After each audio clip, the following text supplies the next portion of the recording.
সুপ্রিয় দর্শক, আসসালামু আলাইকুম। নিউজ বাংলা আপনাদের স্বাগত জানাচ্ছি। আমি মোহাম্মদ জিয়াউদ্দিন। দর্শক, ইনকিলাবের একটি রিপোর্ট, তারেক রহমানকে আমন্ত্রণ জানালেন ডোনাল্ড ট্রাম্প। দর্শক, অনেকের মুখে আমরা শুনেছি যে ডোনাল্ড ট্রাম্প ক্ষমতায় আসলে আওয়ামী লীগকে পুনর্বাসিত করা হবে, ডোনাল্ড ট্রাম্প ক্ষমতায় আসলে অন্তর্বর্তী সরকারের সমস্যা হবে, ডোনাল্ড ট্রাম্প ক্ষমতায় আসলে যারা পরবর্তীতে ক্ষমতায় আসবে, বিশেষ করে বিএনপি, তাদের সমস্যা হবে। আসলে মার্কিন যুক্তরাষ্ট্রের কাছে সকল তথ্য, সকল নথি আছে যে পরবর্তীতে কারা ক্ষমতায় আসতে পারে, এবং মার্কিন পররাষ্ট্র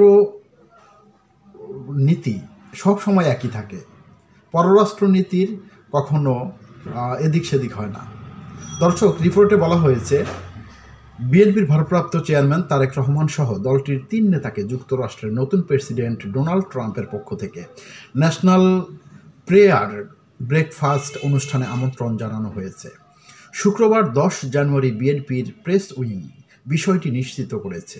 জানা গেছে, ন্যাশনাল প্লেয়ার ব্রেকফাস্টে তারেক রহমান, বিএনপির মহাসচিব মির্জা ফখরুল ইসলাম আলমগীর এবং স্থায়ী কমিটির সদস্য আমির খসরু মাহমুদ চৌধুরীকে আমন্ত্রণ জানানো হয়েছে। শুক্রবার বিএনপি মহাসচিব আমন্ত্রণপত্র পেয়েছেন। আগামী 5-6 জানুয়ারি ওয়াশিংটন ডিসিতে ইউএস কংগ্রেসের নেতৃত্বে আয়োজিত ন্যাশনাল প্লেয়ার ব্রেকফাস্ট অনুষ্ঠিত হবে।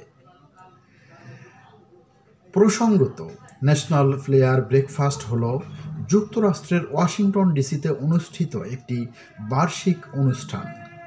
সাধারণত ফেব্রুয়ারির প্রথম বৃহস্পতিবার এই অনুষ্ঠান অনুষ্ঠিত হয়।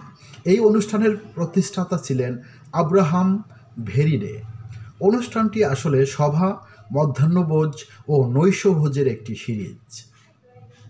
ন্যাশনাল প্লেয়ার ব্রেকফাস্ট বার্ষিক প্রায় 3,500 অতিথি অংশগ্রহণ করেন, যাদের মধ্যে 100টির বেশি দেশ থেকে আমন্ত্রিত অতিথিরাও থাকেন।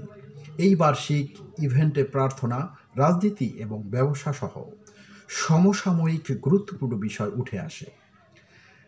তাই এতে যোগদান মার্কিন প্রেসিডেন্টদের জন্য একটি প্রধান বিষয় হয়ে উঠেছে। দর্শক, ভালো থাকবেন। আল্লাহ হাফেজ।